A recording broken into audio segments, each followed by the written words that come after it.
So here's a video I came across in my collection, which I'm going through, and it's taking me forever, of Joyce working with Hank number 3 on recall conditioning. So one of the things we hear a lot from people when they're doing recall conditioning with their dog is that it's impossible to do because the dog sticks to them. And I'm here to tell you that doesn't matter at all. You can still do your recall conditioning perfectly fine.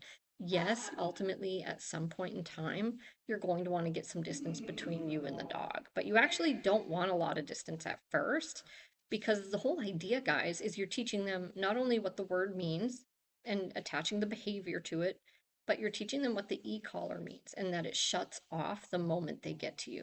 So it's really, really easy to do because even if your dog is standing right next to you, you can just walk backwards. You see how Joyce just trots backwards, then she stops, the dog stops. So when that happens, then the e-collar shuts off and she delivers food.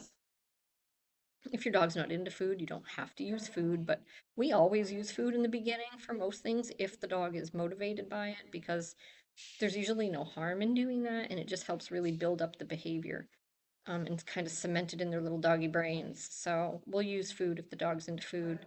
The only exception might be if the dog is obviously not into food or if they are so incredibly crazy that we almost like can't get through because they're so focused on the food. But another thing I want to point out here is she's mixing up doing some verbal recalls and some beep recalls. And you'll notice he was trotting along pretty good until she tried the beep recall. And then all of a sudden, he wasn't interested in the food anymore. And he's kind of giving her some resistance on the leash. She has to use a little bit of pressure to get him to move forward.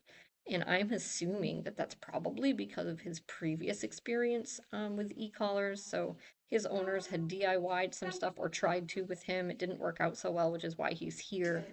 Um, they just still couldn't get what they were trying to get from him, which is really, really common.